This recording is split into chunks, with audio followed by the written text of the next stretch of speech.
Okay, तो start करता है। आज जो हम लोग इंटरफेस देखने वाला है वो माया 2022 वर्जन का है।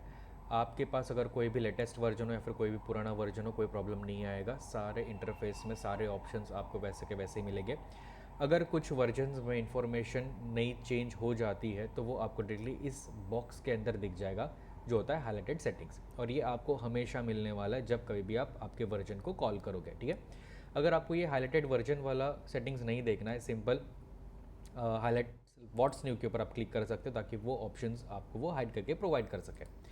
अगर मुझे इस बॉक्स को नहीं देखना तो आप शो दिस एट स्टार्टअप के ऊपर क्लिक कर लो, इसे ऑफ कर देना एंड ओके बोल दो।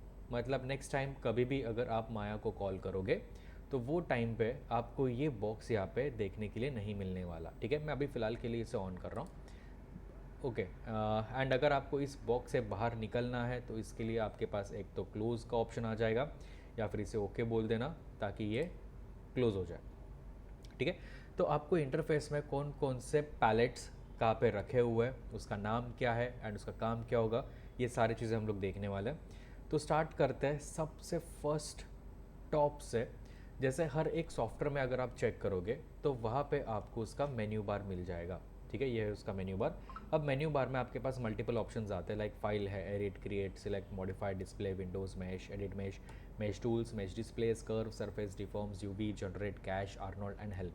ठीक है, अब ये आपको परमानेंट यहाँ पे ऐसे चीज़ें नहीं मिलने वाली, क्योंकि ये सब कुछ डिपेंड करता है कि आप मेन्यू सेट क्या रखते हो। ठीक है, लाइक मेन्यू सेट का मतलब क्या होता है कि आपके पास यहाँ पे कुछ कैटेगरीज होती है कि आपको कौन से कैटेगरी के साथ काम करना है माया के अंदर। तो मैं यूजुअली इसे स्विचेस बुलाता हूँ, ताकि लाइक जैसे मैं मॉडलिंग सेलेक्ट करूँगा तो इस मॉडलिंग के रिगार्डिंग के टूल्स, उसके ऑप्शंस वो आपको यहाँ पे ऊपर की तरफ प्रोवाइड करवाएगा। तो जैसे मैं स्विच को चेंज करता हूँ रिगिंग के अंदर, तो यहाँ पे skeleton, skin, deform, constraint, control, ये सारे ऑप्शंस आ जाएंगे। अगर मैं एनिमेशन स्विच के अंदर आता हूँ तो मेरे पास keys, playback, audio, visualise, deform, constraint, mash के ऑप्शंस मिल रहे हैं। एफएक्स के अंदर डायनामिक्स के प्रॉपर्टीज़ मिलने वाला है। रेंडरिंग के अंदर लाइटिंग एंड रेंडर के ऑप्शंस मिलने वाले। ठीक है, तो ये हर बार चेंज हो जाएगा आपके स्विच के रिगार्डिंग। लाइक अगर आपको पता है कि आपको मॉडलिंग में कौन कौन से प्रॉपर्टीज़ के साथ काम करना है, तो उसी के रिगार्डिंग के ऑप्शंस वो आपको मेन्यू बार के अंदर प्रोवाइड करवाता है। देन स्विच की जस्ट साइड में चेक करना, आपके पास यहाँ पे कुछ कैटेगरीज जनरेट करके दे रहा है इस बार के अंदर। ठीक है, तो हर एक बार के अंदर जितने भी ऑप्शंस रहेंगे उनका कुछ एक जैसे ही काम रहेगा। लाइक अगर आप चेक करोगे, यहाँ पे मेरे पास एक न्यू सीन है, ओपन सीन है, सेव सीन है, अनडू, रीडू के ऑप्शंस है। ठीक है, अब ये सारे ऑप्शंस बाय डिफ़ॉल्ट आपको फाइल के अंदर प्रोवाइड ही करवा रहा है। न्यू सीन, ओपन सीव, सेव करना है, सेव एज करना है। ठीक है, ये सारे ऑप्शंस वो आपको यहाँ पे प्रोवाइड करवा रहा है। देन कुछ सिलेक्शन के ऑप्शंस आता है कि आपको सिलेक्ट करना कैसा है। सेम एज, ये भी आपके सिलेक्शन के ऑप्शंस है। नेक्स्ट आपके पास कुछ आ जाता है स्नैपिंग के ऑप्शंस, सिमेट्री करने के ऑप्शंस आपको वो यहाँ पे प्रोवाइड करवाएगा। रेंडरिंग के ऑप्शंस कुछ आपको वो यहाँ पे प्रोवाइड करवाता है। लॉगिन की इन्फॉर्मेशन वो आपको यहाँ पे प्रोवाइड करवाएगा। देन उसी के साथ अगर आप राइट हैंड साइड की तरफ चेक करोगे तो यहाँ पे आपके पास आ जाता है एक वर्क स्पेस एरिया। अब वर्क स्पेस एरिया आप रखते क्या हो, इसके ऊपर डिपेंड करता है कि आपका इंटरफेस आपको मिलने कैसे वाला है। ठीक है, तो हम लोग जो अभी इंटरफेस देख रहे हैं ये इंटरफेस है माया क्लासिक का। ठीक है, इस वर्क स्पेस का इंटरफेस हम लोग अभी चेक कर रहे हैं। उसी के बॉटम में आपके पास यहाँ पे कुछ बटन्स आते हैं। अब इन बटन्स का काम क्या होता है, इनका काम होता है साइड बार के साथ काम करना। अब ये साइड बार क्या है, साइड बार बेसिकली आपको राइट हैंड साइड की तरफ यहाँ पे मिल जाएगा। ठीक है, तो यहाँ पे चेक करना, जैसे मैं फर्स्ट बटन के ऊपर क्लिक करता हूँ, ये आपको channel box and layer editor provide कर रहा है। सेकंड ऑप्शन आता है आपके टूल सेटिंग्स का। ठीक है, अगर आपको टूल्स के रिगार्डिंग कुछ काम करना है तो आप यहाँ से कॉल करवा सकते हो। नेक्स्ट आता है आपका एट्रीब्यूट एडिटर। नेक्स्ट है ह्यूमन आई के, ये एक्चुअली एक प्लगइन है हम लोग जो यूज़ करते हैं रिगिंग पर्पज़ के लिए। फिलहाल मुझे ना अब ये नहीं चाहिए, तो मैं इस पैलेट को ड्रैग एंड ड्रॉप करता हूँ एंड इसे मैं डायरेक्टली क्लोज करवा रहा हूँ। ठीक है, एंड लास्ट ऑप्शन मुझे यहाँ पे मिल रहा है मॉडलिंग टूल किट्स का। ठीक है, आप चाहो तो आप यहाँ से कॉल करवा सकते हो, या फिर डायरेक्टली आप साइड बार के ऊपर क्लिक करोगे, उसकी प्रॉपर्टीज़ वो आपको डायरेक्टली यहाँ पे प्रोवाइड करने वाला है। ठीक है, तो नेक्स्ट इस पैलेट के बॉटम पे अगर आप चेक करोगे, यहाँ पे एक बड़ा एरिया आपको मिल रहा है। इस चीज़ को हम लोग बुलाते हैं शेल्फ।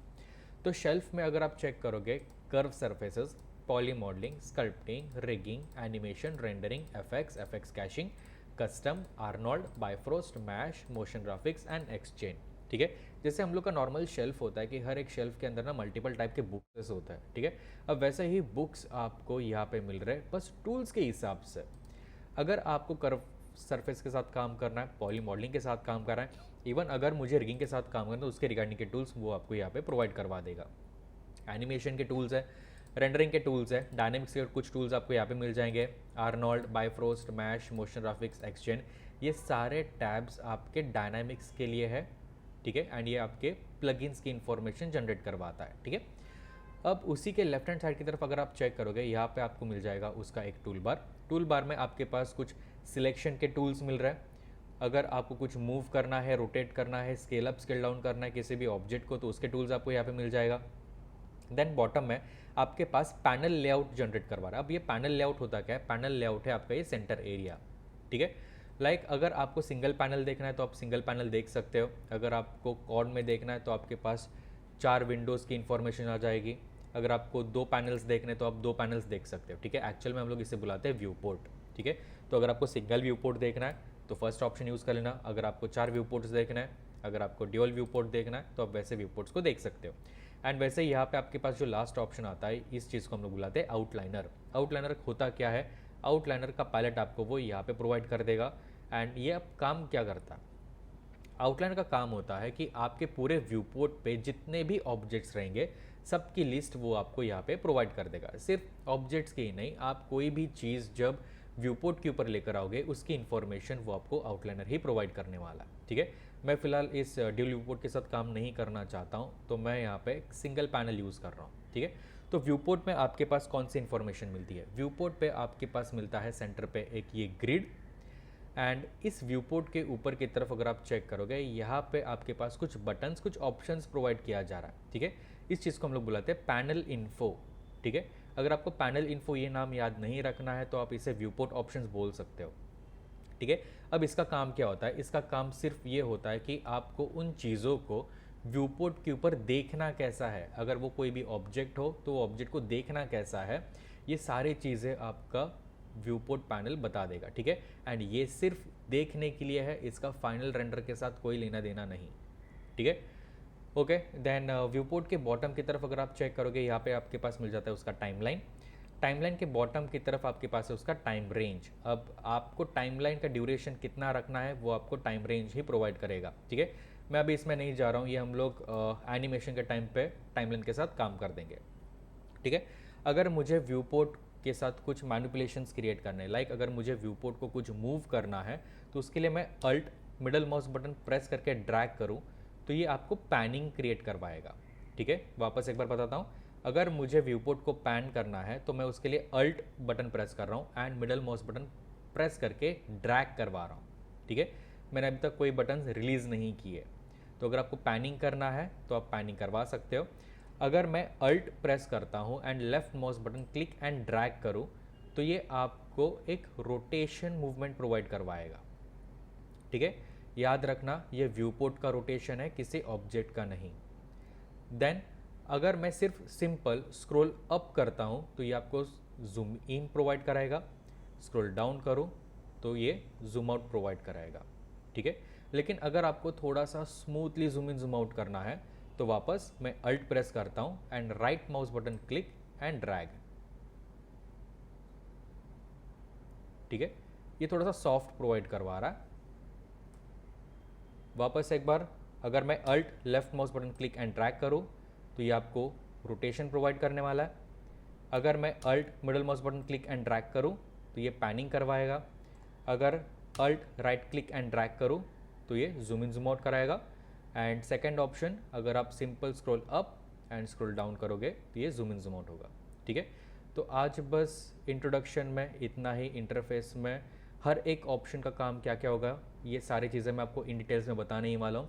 बस एक बार गो थ्रू कर लो कि कौन से टैब में क्या प्रॉपर्टीज़ प्रोवाइड किया जा रहा है। And stay tune next video के साथ। ठीक है, अभी के लिए बाय बाय।